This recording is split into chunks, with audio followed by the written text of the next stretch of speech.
former NFL player, Ross Tucker podcast, Odyssey Sports, and much more, joins us. Sick on 365 Radio and 365 Sports. Ross, thank you very much for your time. Crazy week, fun week. What was it like for you the week of the draft? Oh, man, such a great question.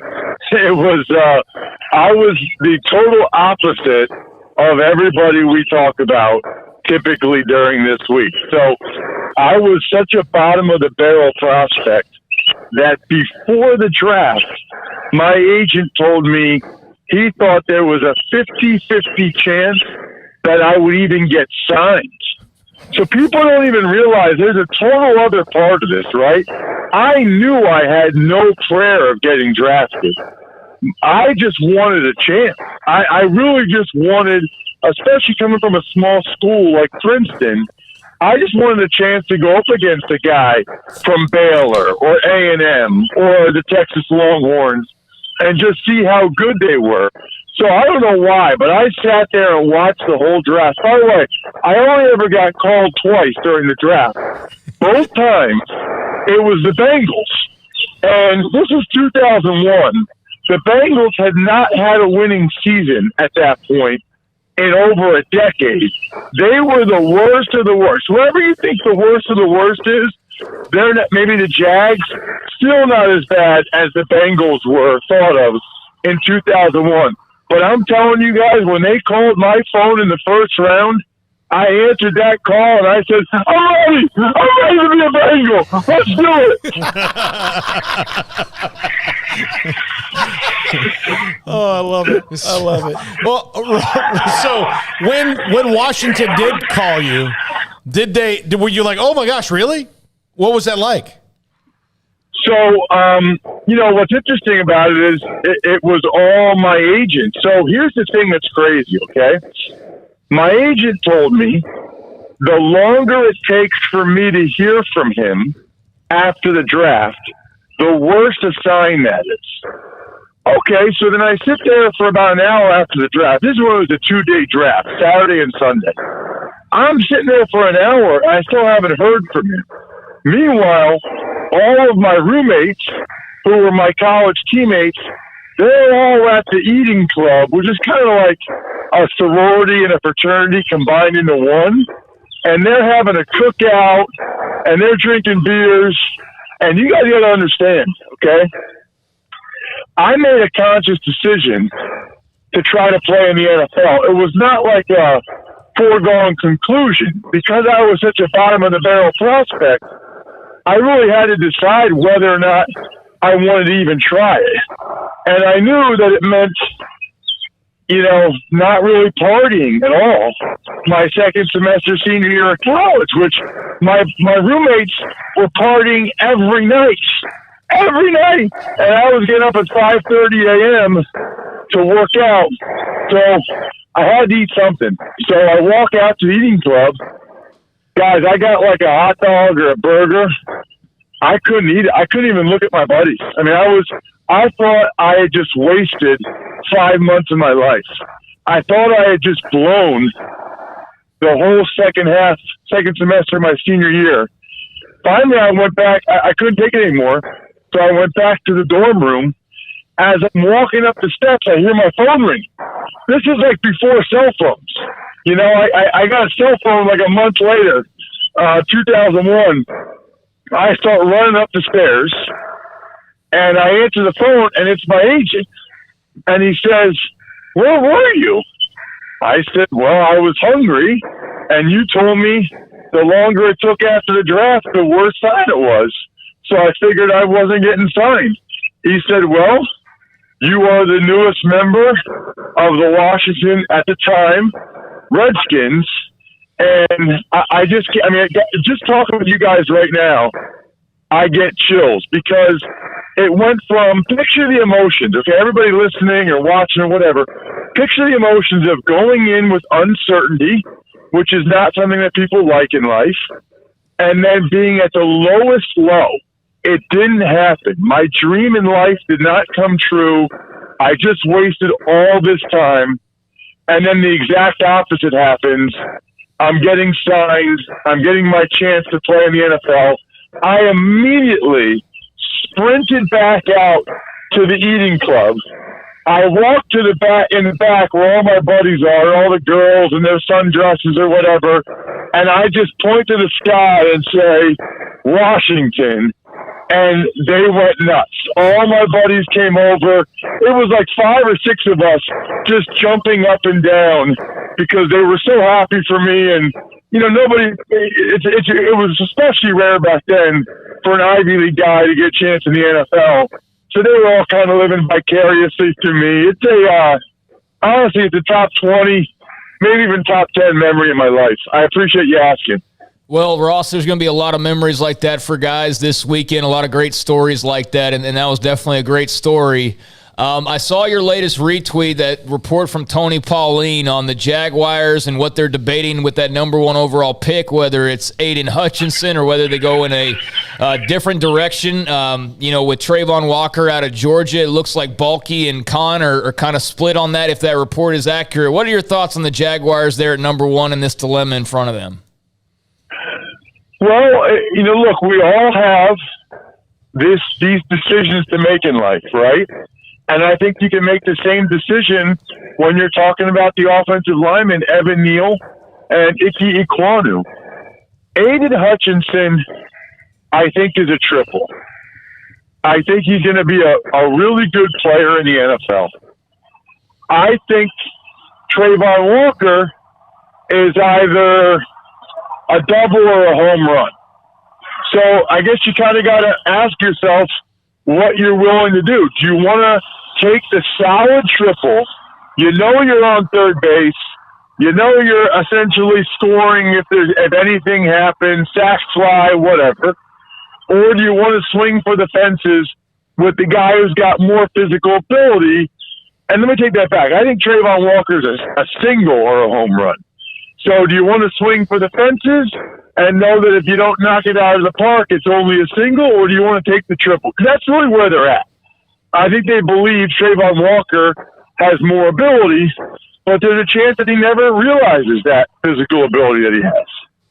So and Ross, you can correct me if I'm wrong here.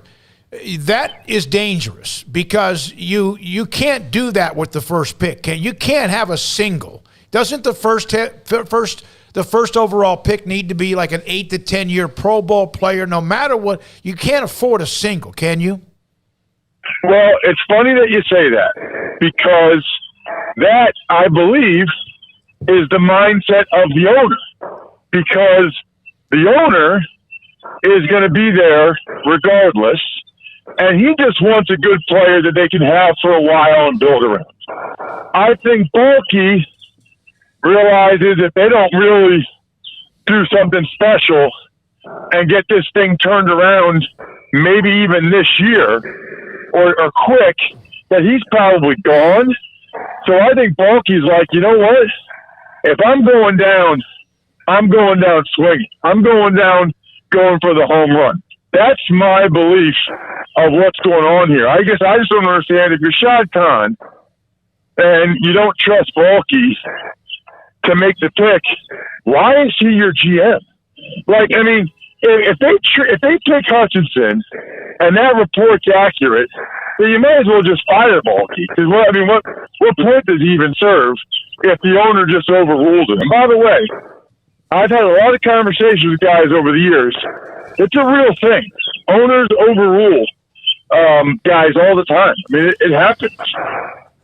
Well, look, speaking of one of those owners that could overrule things, but lately has let his staff do the drafting, Jerry Jones, they're at 24, the Cowboys. What do they need to get done early in the draft to make the 12 wins last year not meaningless? Well, it's really interesting, isn't it? Because you look at them and you think, well, they're certainly not better than they were last year, right? I mean, no more Amari Cooper. No more Randy Gregory.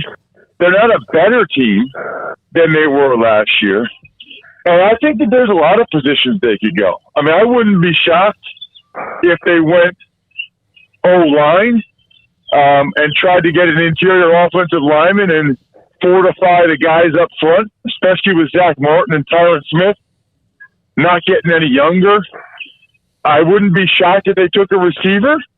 Now that they see what the receiver market's like, they know what happened with Amari Cooper. CeeDee Lamb's going to want a new contract after next year. Depending on who's there, maybe they take a receiver, or maybe they do take, an edge guy on defense so they can continue to use Micah Parsons in that hybrid role and not have to have him rush off the edge as much. It's really interesting because they definitely have a bunch of spots where they could take somebody. Ross, it has been a very turbulent road so far in the NFL for Matt Rule and the Carolina Panthers. We obviously got to see him up close and personal here in Waco for 3 years and are fans of him, but it has been rocky, and part of that has been the quarterback spot. I saw where, apparently Mayfield in Carolina doesn't look like it's going to happen. So two-part question, just your thoughts on Matt Rule and this season and its importance and what you think Carolina can do to kind of change the tide. And what do you think ends up happening with Baker Mayfield when all is said and done? Well, I do think the Panthers take a quarterback. And I think that quarterback I think it's more likely it's Kenny Pickett. Now, here's the thing. Who's really making the decisions there in Carolina? Because Matt Rule's on the hot seat. And I don't think he can afford to wait for Malik Willis to develop. I think he needs to have a kid come in and play really well and play really well right away so that the owner has some faith that they've got something to build on and they've got something going. I think that guy is Kenny Pickett. It's been well documented, but Kenny Pickett's from South Jersey, and, Matt Rule actually got him to commit to Temple when he was at Temple. And then Matt Rule left for Baylor, and Kenny Pickett said, forget that, and he went to Pitt. But they obviously have a bond, and, I think it's interesting that Pickett isn't getting as much love as Joe Burrow got that last year. I know people say, well, Ross, Joe Burrow won the national championship and blah, blah, blah. Well, yeah, but Joe Burrow had Jamar Chase and Jordan Jefferson. I mean, he had like two of the top 5 receivers in the NFL he was throwing it to. Kenny Pickett did not have that. So I think you can have a great last year. The issue with Pickett a little bit, I think he's like 24 or almost 24. I mean, he's really up there. But again, Matt Rule doesn't care about that. Matt Rule cares about this year and this year only. Ross, Baylor's got a handful of players that will most likely get drafted. Jalen Petrie seems to be, without question, the highest rated among them. He's just a football player. He, of course, is an All-American at Baylor. What have you seen from him? What are your thoughts about him in the NFL? Well, my thoughts on Baylor in general, I'm going to be more general. It's unbelievable the athletes that Matt Rule has brought in there. I saw it firsthand because I live outside of Philadelphia. Their philosophy, kind of going back to talking about the Jags, they would take guys with traits. So whether it's high school recruits or Rule, at Temple, or now that Rule when he was at Baylor, I mean, how about the track numbers for the Baylor kids? How about what they did at the Combine? I mean, they bet on speed and athleticism and the belief that they could coach them into being better football players, and it worked.